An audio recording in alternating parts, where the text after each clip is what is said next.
à tous, on se retrouve aujourd'hui pour une nouvelle vidéo, la première interview de cette année 2021.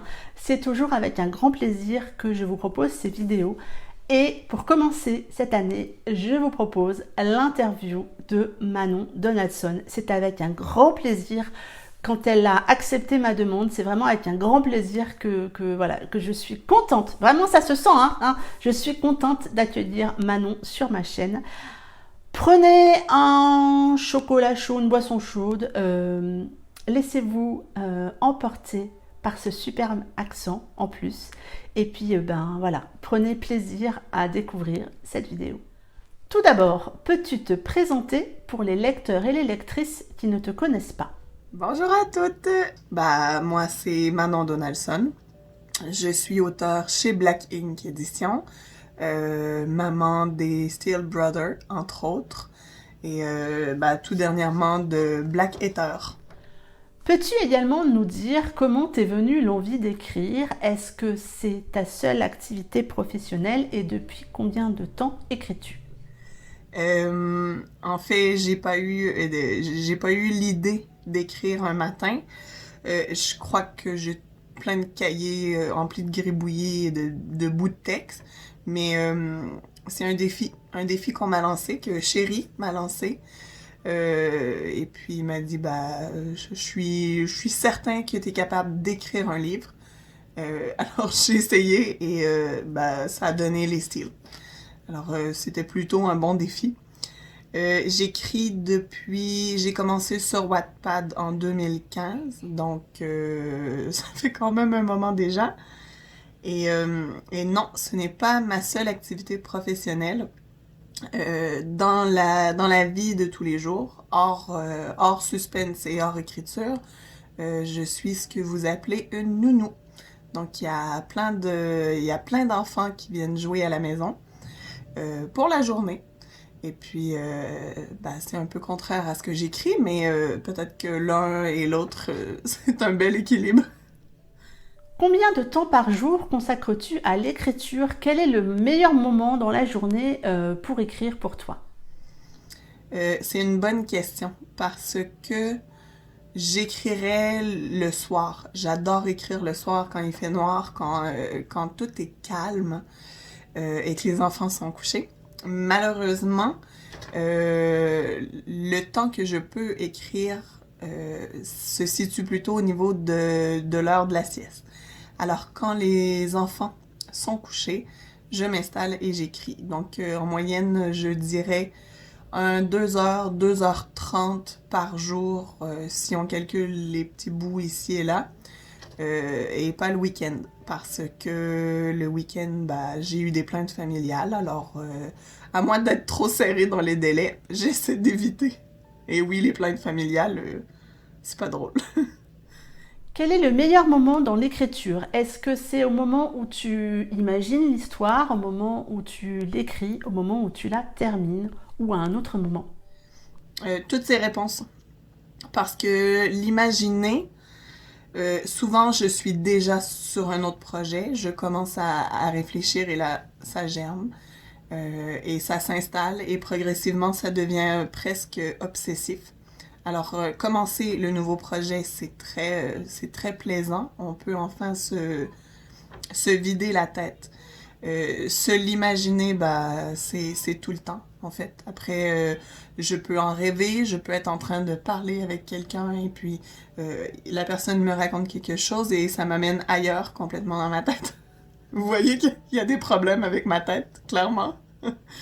Et poser le mot fin, pour moi, c'est pas un deuil. Je sais qu'il y a certaines à qui ça fait l'impression d'être un deuil. Dans mon cas, c'est un accomplissement et souvent, j'attends que ce projet soit terminé pour pouvoir embarquer sur le suivant qui probablement déjà me trotte en tête depuis un moment. Alors, non, je le vois comme un accomplissement et je me dis toujours, enfin, je peux prendre une semaine de congé et après me lancer. Et puis, généralement, dans les heures qui suivent, on commence le nouveau projet. Alors, Dans tous les romans que tu as écrits, quel est celui qui te tient le plus à cœur et pourquoi? Je sais que les styles sont ceux qui m'ont lancé dans le monde de l'édition. Pourtant, ce n'est pas ceux que je préfère. J'ai sorti celui-ci, le marque-page. Alors, soit est définitivement celui qui me touche le plus, celui qui m'a touché le plus à l'écriture, celui qui m'a forcé à sortir un peu de ma zone de confort parce que Hardy est un personnage très brisé par le passé et ça a été compliqué pour moi qui est plutôt du type lunettes roses et positivité, d'écrire un personnage aussi heurté. Mais ça en fait le personnage que je préfère. Alors, c'est mon livre chouchou. Peux-tu nous parler plus précisément de ta dernière sortie, Black Haters? Alors oui, je vous présente le dernier bébé, je vais me tasser du soleil, Black Hater, qui est le tout dernier, mon tout dernier, qui est sorti en décembre. Je vais vous lire déjà le résumé. Son avenir à elle était tout tracé, son futur à lui ne pouvait être plus incertain. Appartenir à l'élite est synonyme d'une perfection dénuée de libre arbitre. Nelliana, fille du conseiller Mavoy, s'apprête à célébrer le mariage fastueux de sa sœur aînée. À cette occasion, elle croise Lander, un homme mystérieux, déterminé et prêt à brouiller tous ses repères. Mais l'événement de l'année est perturbé par un attentat perpétré par les Black Haters, un groupuscule œuvrant dans l'ombre et réclamant justice et vérité auprès de ce gouvernement qui les opprime autant qu'il les dissimule au peuple. Le destin de Nelliana, kidnappée par les rebelles, bascule quand elle comprend que son monde est bâti sur des secrets inavouables. Lander signera-t-il sa perte ou sa liberté et quelle est cette vérité qui lui échappe? Alors, Black Hater, ça a été écrit entre Steel 1 et Steel 2, donc ça date. Et je vous dirais que j'ai une fierté toute particulière à l'avoir sorti parce que il avait été écrit depuis longtemps. On réclamait la suite parce qu'il vient en 2 tomes et que je n'avais fait que le 1. Alors, se replonger dans un livre écrit quelque chose comme 5 ans plus tard, c'est vraiment difficile. Honnêtement, c'est un des trucs les plus difficiles que j'ai fait. Et de pouvoir dire que c'est fait, qu'il est prêt à être entre vos mains, c'est vraiment bien. Et je peux enfin aller sur le prochain projet. Où puisses-tu ton inspiration pour tes histoires et tes personnages? Partout. Partout et nulle part à la fois. C'est-à-dire que je peux être à l'extérieur en train de faire rien de bien spécial. Et puis à un moment, j'entends un rire d'enfant et ça déclenche une histoire. Ça peut être la sensation du vent sur ma peau, une odeur. Hein. Des fois, il s'agit de très peu et il y a quelque chose qui arrive dans mon cerveau. Hein. c'est toujours problématique. Et puis, il y a des histoires qui naissent comme ça. Les Black Haters étaient ce genre d'histoire. Et en fait, je m'inspire d'à peu près tout, mais quand je commence l'écriture, je n'ai pas de personnage prédestiné dans mon cerveau. C'est-à-dire que j'écris et le caractère du personnage se dévoile à moi au fur et à mesure de l'écriture. Ça m'est pas arrivé de dire je vais écrire un personnage qui est drôle. Alors il est seul lui-même sans que j'ai à le prévoir. As-tu encore le temps de lire? Quel genre de lectrice es-tu? Vers quel genre de lecture vas-tu? Clairement, la romance est mon genre de prédilection. J'ai un faible pour les dystopies. Je n'ai plus le temps de lire, malheureusement. Et c'est pas faute de ne pas être entourée de livres qui me font envie. J'ai une palle qui déborde, mais avec les enfants, l'emploi, l'écriture et tout, j'ai soit le temps de lire, soit le temps d'écrire. Alors c'est complexe à gérer, mais je ne désespère pas. Quel est le dernier roman que tu as lu? Le dernier serait Les Servantes écarlates. Le tout dernier volet. mais c'est en audible. Alors, c'est comme ça que j'arrive à gérer un peu mes lectures. Je peux vaquer aux occupations de la maison tout en ayant un écouteur. Et puis, des fois, je le cache, ça paraît pas. Et puis, j'écoute les enfants d'une oreille et puis j'écoute le livre de l'autre. Alors, ça fait bien. Peux-tu me décrire ton espace de travail quand tu écris? En fait, je prends mon portable et j'ai un gros fauteuil dans lequel je me cale. Je lève les pattes et c'est ça, mon espace de travail. J'ai une bouteille d'eau à côté et mon téléphone tout près. Et puis c'est tout ce dont j'ai besoin et je traîne mon ordinateur portable. Alors parfois je vais écrire à l'extérieur, parfois c'est pressé dans la voiture, parfois c'est mon téléphone. C'est somme toute assez simple. Quand tu écris, écoutes-tu de la musique et si oui, lesquelles?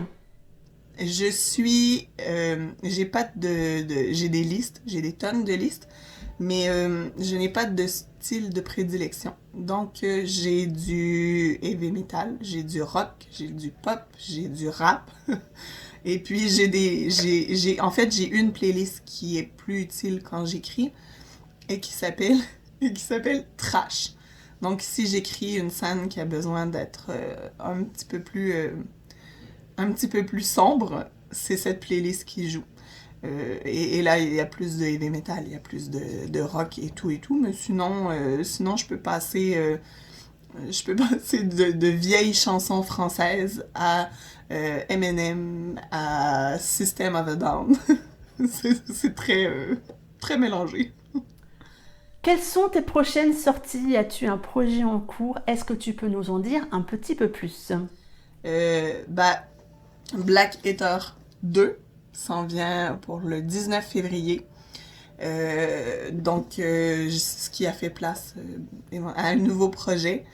Le nouveau projet, ce serait difficile de vous en dire énormément parce que je ne décide pas ce que j'écris. Je n'ai pas de trame cette fois. J'avais besoin d'écrire, le manque de la junkie. Et j'ai pris mon téléphone et je me suis mis à écrire au hasard et j'ai commencé une histoire comme ça. Donc, où je m'en vais avec cette histoire, je le sais pas. Je sais seulement que la demoiselle commence le prologue en étant dans le coma, en étant accusée d'avoir tué quelqu'un, mais qu'elle ne se rappelle pas qui elle est. C'est minime, mais c'est à peu près tout ce que je peux vous en dire à ce stade. Ah, et il y aura un ex militaire dans le décor. Alors, bah voilà. On passe maintenant au petit portrait chinois. Si tu étais un animal, tu serais? Je serais un requin. J'adore les requins, ça me fascine. Si tu étais une chanson, tu serais? The Sound of Silence de Disturbed. Si tu étais un roman, tu serais? Probablement Divergente. Parce que le tome 1 est un des forts romans de dystopie que j'ai lu. Et j'ai vraiment adoré l'univers dans lequel il a été créé. Si tu étais un dessert, tu serais? Je sais pas si vous avez l'équivalent. Nous, on dit un parfait aux fraises. Mais en fait, c'est une coupe de crème glacée avec un coulis et des fraises. Alors, ouais, c'est ce que je serais aujourd'hui. Si tu étais une boisson, tu serais? Pour le moment, du café. Parce que je dois survivre aux journées d'école à la maison. Et le café, c'est mon allié. Si tu étais un mot, tu serais? C'est une très bonne question. Ok, suivant. Je vais y revenir, je vais réfléchir. Si tu étais un signe de ponctuation, tu serais? J'aurais un point d'exclamation. Parce que j'en mets partout, tout le temps et peut-être un peu trop. Si tu étais une qualité, tu serais? Aimable? Si tu étais un genre littéraire, tu serais? Une dystopie, assurément. C'est le chaos et j'adore ça quand c'est un peu le chaos et que tout le monde se cherche. Un mot, alors je vais être en québécois quétaine et je vais dire amour parce que la romance bon, il n'y a pas que de l'amour, mais c'est principalement ça. Pour finir, veux-tu dire quelques mots à tes lecteurs et tes lectrices? Mes mots se ressemblent, ils sont toujours les mêmes, mais je les redis encore et encore. Merci, merci à vous, merci d'être là, merci de nous lire, de nous encourager, de nous acheter, de commenter sur les divers réseaux sociaux. En fait, c'est grâce à vous. Ce rêve qui est le nôtre, auteur, bah, c'est grâce à vous et on vous le doit. Et vous ne pouvez pas savoir l'importance que vous avez dans notre vie d'auteur, quoi. Donc, bah, et voilà, on a fait le tour. Et puis, bah, je vous souhaite une super journée. Et puis, bah, je vous dis au revoir. Ça en est tout pour cette interview. Encore merci énormément Manon d'avoir accepté mon invitation pour cette interview sur ma chaîne. Vraiment, merci. J'espère que cette vidéo et cette interview vous auront plu. N'hésitez pas à commenter tout ça. Et puis, si vous avez quelques autres petites questions pour Manon, mettez-les en commentaire. Je me ferai un plaisir de la relayer et puis de vous donner une réponse. En attendant, moi, je vous souhaite un très bon week-end et je vous dis à très bientôt pour une prochaine vidéo. Bye bye!